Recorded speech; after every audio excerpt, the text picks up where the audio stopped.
Hello everybody, this is a plus-minus show about the positive and negative sides of different phenomena or things. Today we are going to talk about video games. Watch this video to the end, and you'll find out why it's good to play video games and why it's not.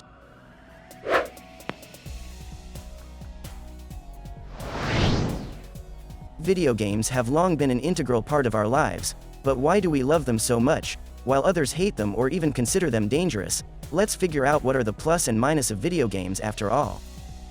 Minuses. First minus. Low mobility. Frequent argument that the truth is not to argue, but for some reason this is most often blamed gamers. You would think reading or chess is much more mobile.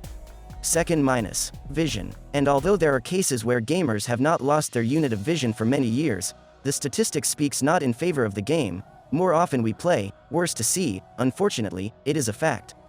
Third minus. Time. Disturbed sleep. Important things were put on hold, and you have a couple of days eating only sandwiches and tea. Many are familiar with it because it is not difficult to get carried away. The game can easily take away a lot of your time.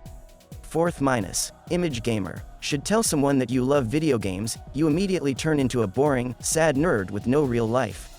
It's a shame, but that's how a lot of people see gamers so far. Fifth minus. Psyche. Games draw the player much more into what's happening on the screen. A nerve-wracking moment in a competition or a sudden system malfunction entails a much bigger reaction than the similar from movies or music. Pluses. First plus. Knowledge. Various games can give a general idea of the history of technology, inventions and even military tactics, and many of the games learned a foreign language even better than in school or in special courses. Second plus. Games help to understand the computer. After all, if the computer is broken, you cannot play, and you do everything to fix it, so the gamer owns a computer better than most other people. Third plus. Fun. Playing games is a hell of a lot of fun. What other arguments do you need for this plus? Fourth plus. Opportunity to make money. Increasingly large championships with huge prizes. Recently at the International 4 on Dota 2, the prize fund was as much as $10 million.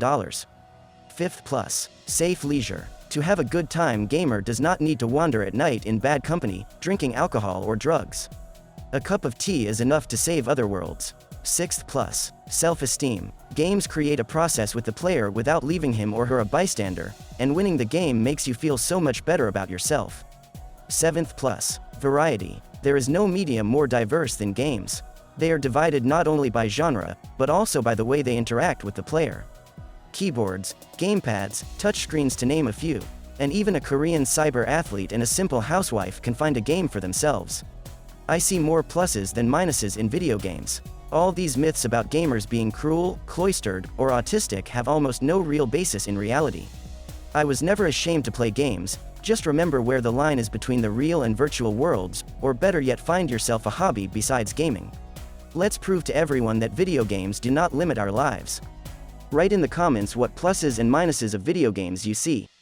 Thanks for watching. We'll be damn glad to get your likes and subscriptions to our channel.